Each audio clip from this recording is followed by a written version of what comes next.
Praise the Lord. প্রত্যেককে জয় যিশু। আমি আশা করি যে আপনারা সকলে আমাদের ত্রাণকর্তা প্রভু যিশু খ্রিস্টের নামে ভালো আছেন।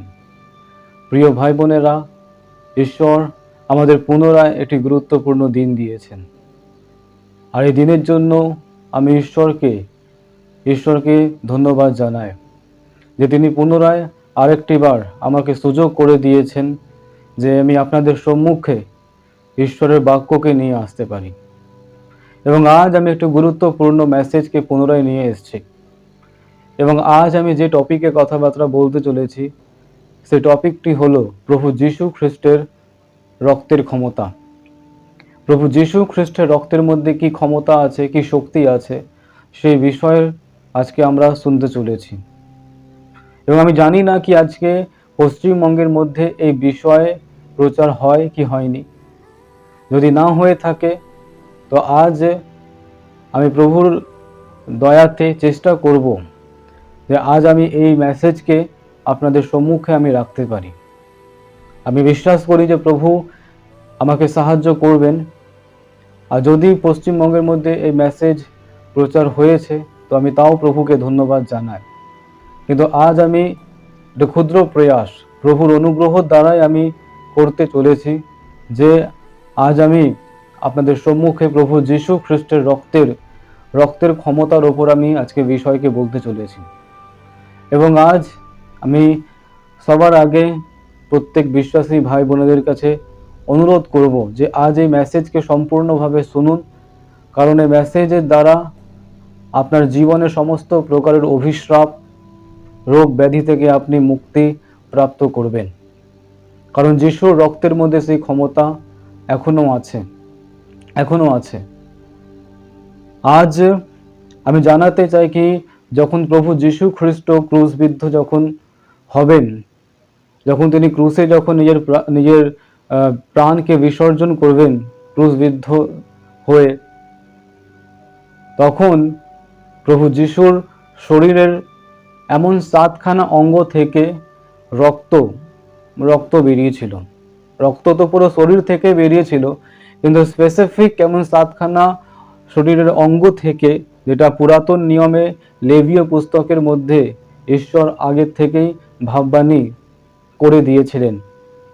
আমরা লেবীয় পুস্তকে আমরা পড়তে পারি কি যে যাজক যে ছিল হারুন এবং হারুনের যে সন্তানরা, তাদেরকে রক্তের দ্বারা বিভিন্ন বিষয়কে সূচি করার নির্দেশ দেওয়া হয়েছিল। এবং জানাতে চাই যে হারুন এবং হারুনের যে ছেলেরা যে যাজক ছিল ঈশ্বরের, তাদেরকে বলা হয়েছিল কি তারা আঙ্গুল থেকে মেষকে বলিদান তারা করবে, তার রক্তকে 7বার ছেটাবে। আর নতুন নিয়মেও আমরা দেখতে পারি কি প্রভু যিশুর শরীরের এমন 7খানা অঙ্গ থেকে রক্তের একটা ফোঁটা ঝরেছে। শরীরের 7খানা অঙ্গ থেকে রক্তের ফোঁটা ঝরেছে। এবং আমি আজ প্রথম ভাগকে বলতে চলেছি, এবং আমি বিশ্বাস করি যখন আপনি প্রথম ভাগকে যখন আপনি শুনবেন আর যখন এটাকে আপনি বিশ্বাসে গ্রহণ করবেন, তো আপনার ব্যক্তিগত জীবনে যা অভিশাপ আছে, যা রোগ আছে, যে ব্যাধি আছে, তার থেকে আপনি সুস্থতা প্রাপ্ত করবেন। সেই অভিশাপ থেকে আপনি মুক্তি প্রাপ্ত করবেন। সেই অভিশাপ থেকে আপনি মুক্তি প্রাপ্ত করবেন। এবং আজ আমি প্রথম যে ভাগ আমি বলতে চলেছি সেটা হচ্ছে লুক রচিত সুসমাচার তার 22 অধ্যায় তার 44 পদ। লুক তার 22 অধ্যায় তার 44 পদ। এবং জানাতে চাই যে প্রভু যীশু খ্রিস্ট গেতসেমানি বাগানে তিনি প্রার্থনা করতে গেছিলেন। লুক তার 22 অধ্যায় তার, যদি আপনার কাছে বাইবেল আছে তো আপনি বাইবেলকে আপনি খুলতে পারেন এবং সেখান থেকে আপনি পড়তে পারেন। লুক তার 22 অধ্যায় তার 44 পদ। জানাতে চাই কি প্রভু যীশু খ্রিস্ট যখন ক্রুশবিদ্ধ হবেন তার আগে তিনি গেতসেমানি নামক একটা উদ্যানে তিনি প্রার্থনা করতে গেছিলেন। এবং তিনি ব্যাকুল হয়ে তিনি ঈশ্বরের কাছে প্রার্থনা করছিলেন। এবং সেখানে একটা খুব গুরুত্বপূর্ণ বিষয়কে আমরা দেখতে পারি লোক তার 22 অধ্যায় 44 পদ। এখানে বাইবেলে লেখা আছে, পরে তিনি মর্মভেদী দুঃখে মগ্ন হইয়া আরো একাগ্রভাবে প্রার্থনা করিলেন, আর তাহার ঘর্ম যেন রক্তের ঘনীভূত বড় বড় ফোঁটা হইয়া ভূমিতে পড়িতে লাগিল। আমেন। যখন প্রভু যীশু খ্রিস্ট যখন গেতসেমানি নামক যখন বাগানে প্রার্থনা করতে যখন গেছিলেন, সে সময় প্রভু যিশুর ঘাম থেকে অর্থাৎ যে আমরা লোমকূপ যে আমরা আমাদের সে শরীরে যে লোম আছে, সেখান থেকে ঘামের থেকে রক্ত বেরোচ্ছে, রক্তের ফোঁটা, বড় বড় ফোঁটা, রক্তের বড় বড় ফোঁটা বেরোচ্ছে। এখানে তাই লেখা আছে, লোক তার 22-44 লেখা আছে কি, তাহার ঘর্ম যেন অর্থাৎ তার ঘাম যেন রক্তের ঘনীভূত বড় বড় ফোঁটা হইয়া ভূমিতে পড়িতে লাগলো। ঘামের মধ্যে থেকে প্রভু যিশুর রক্ত বেরোচ্ছিল, ঘামের মধ্যে থেকে, কারণ প্রভু যিশু খুবই ব্যাকুল এবং উদ্বেগ সহকারে তিনি প্রার্থনা করছিলেন। এবং যখন এই রক্তের ফোঁটা যখন মাটিতে পড়ছিল, এটা গুরুত্বপূর্ণ অভিশ্রাপকে ভাঙছিল, গুরুত্বপূর্ণ অভিশ্রাপকে। আমরা আদি পুস্তকে আমরা যদি যাই, আদি পুস্তক তার 3 অধ্যায় তার 17 থেকে নিয়ে 19 পদ, আদি পুস্তক 3 অধ্যায়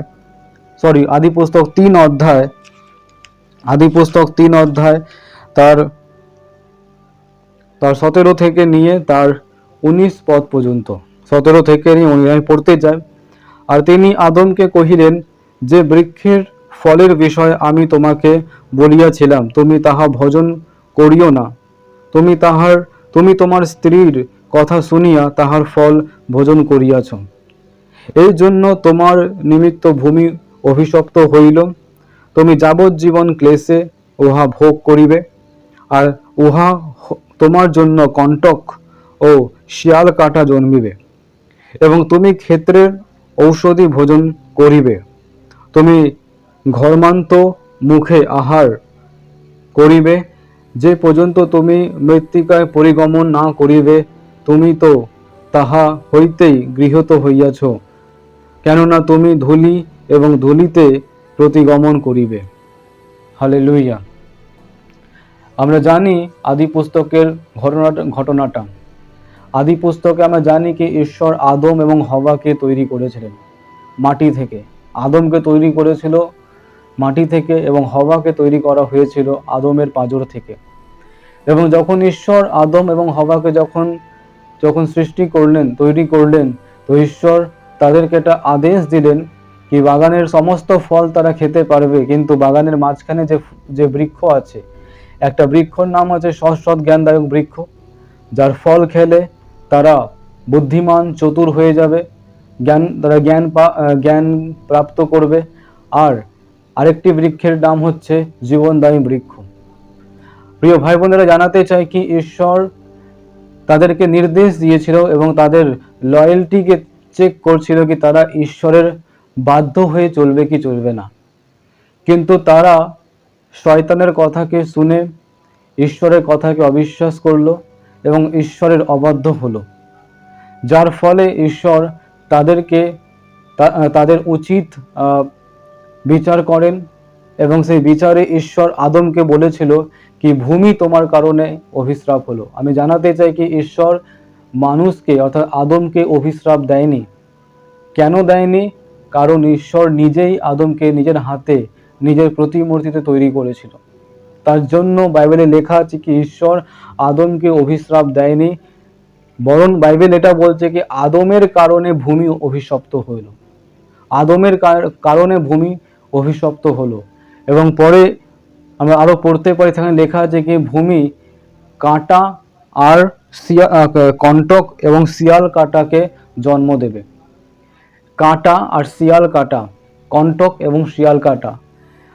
বাইবেল অনুযায়ী যে কণ্টক বা শিয়াল কাটা, যাকে ঝোপঝাড় বা আমরা জানি যে অনেক এরকম গাছ আছে, সেই গাছে কাঁটা থাকে, ফলের সাথে ফুলের সাথে কাঁটা থাকে তার শাখা পোশাকাতে। বাইবেল অনুযায়ী এই কাঁটার একটা অর্থ আছে, সেই অর্থ হচ্ছে দুঃখ, কষ্ট, বেদনা। আজ যখন প্রভু যীশু খ্রিস্ট গেতসেমানি বাগানে যখন তিনি প্রার্থনা করছিলেন, খুব খুব একটা দুঃখ সহকারে, ব্যাকুলতা ভাবে, তখন প্রভু যীশুর ঘামের মধ্যে থেকে রক্তের বড় বড় ফোঁটা পড়ছিল। কোথায় পড়ছিল? মাটিতে পড়ছিল। অর্থাৎ তিনি সেই আদমের পাপকে, যে পাপ আদম করেছিল এবং যার পাপের কারণে ভূমি অভিশপ্ত হলো, সেই ভূমির অভিশ্রাপকে, যা আদমের দ্বারা এসেছে, সেই ভূমির অভিশ্রাপকে প্রভু যীশু খ্রিস্ট তার রক্তের ক্ষমতার দ্বারা এটাকে ভাঙছে। কেন ভাঙছে? যাতে আজ বাইবেলে লেখা আছে নাকি ঈশ্বর আদমকে বলেছিল কি তুমি খুব কষ্ট করে, খুব পরিশ্রম করে, মাথার ঘাম ফেলে তুমি এই ফসল ফলাবে, তুমি চাষ করবে এবং দুঃখের একটা পরিশ্রমের ফলকে তুমি খাবে, পরিশ্রমের ফলকে, এবং পরে তুমি মাটিতে মিশে যাবে। আজ প্রভু যীশু তার রক্তের দ্বারা ভূমির অভিশ্রাপকে ভেঙেছে। এই কারণে ভেঙেছে যাতে আমাদের ভূমি, যখন আমরা প্রভু যীশুতে বিশ্বাস করব, তার রক্তের উপর বিশ্বাস করব, যাতে আমাদের ভূমি অভিশাপ থেকে মুক্তি পেতে পারে। আজ আমাদের ভূমি কোনটা? আজ আমাদের ভূমি হচ্ছে যেখানে আমরা চাকরি করি। আজ আমাদের ভূমি কোনটা? আজ আমরা যেখানে ব্যবসা করছি, যাতে আমরা আমাদের পরিশ্রমের সঠিক আমরা ফলকে পেতে পারি। আজ অনেকে আছে যারা পরিশ্রম করছে, মাথার ঘাম পায়ে ফেলছে, আয় করছে, ইনকাম করছে, কিন্তু সে ইনকামকে তারা ধরে রাখতে পারছে না, কারণ তাদের ভূমি অভিশপ্ত। আজ যদি আপনি এই মেসেজকে শুনছেন, বিশ্বাসে গ্রহণ করুন, কারণ বাইবেলে লেখা আছে বিশ্বাস শ্রবণ হইতে আসে, আর শ্রবণ একমাত্র খ্রিস্টের বাক্যে দ্বারা আসে। বিশ্বাস শ্রবণের দ্বারা আসে, শোনার দ্বারা আসে। বিশ্বাস শোনার দ্বারা আসে, বিশ্বাস শোনার দ্বারা আসে। আর আমরা কি শুনছি? আমরা ঈশ্বরের বাক্যকে শুনছি। হালেলুয়া। আজ তাই প্রভু যীশু খ্রিস্টের রক্তের উপর বিশ্বাস করুন। প্রভু যীশু খ্রিস্ট তার রক্তকে, তার ঘামের মধ্যে থেকে রক্ত বেরিয়েছে এবং সেই রক্ত ভূমিতে পড়েছে, যাতে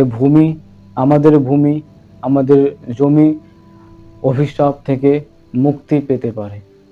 আমি আশা করি যে আজ আপনি এই প্রথম ভাগকে বুঝতে পেরেছেন। আমরা এরপরে নেক্সট ভাগে, দ্বিতীয় ভাগে আমরা জানব যে প্রভু যীশুর রক্তের ক্ষমতা আর কতটা আছে। প্রথম রক্ত যে ভূমিতে পড়েছিল, তার কারণে আমাদের ভূমি আশীর্বাদিত হতে পারে, অভিশাপ থেকে মুক্তি পেতে পারে। এরপর নেক্সট পর্বতে আমরা শুনব কি প্রভু যীশুর রক্তের দ্বারা আমাদের কলঙ্ক থেকে মুক্ত করেছেন। প্রভু যীশু তার রক্তের দ্বারা আমাদেরকে কলঙ্ক থেকে মুক্ত করেছেন। ঈশ্বর আজ আপনাদের প্রত্যেককে আশীর্বাদ করুক। আমিন।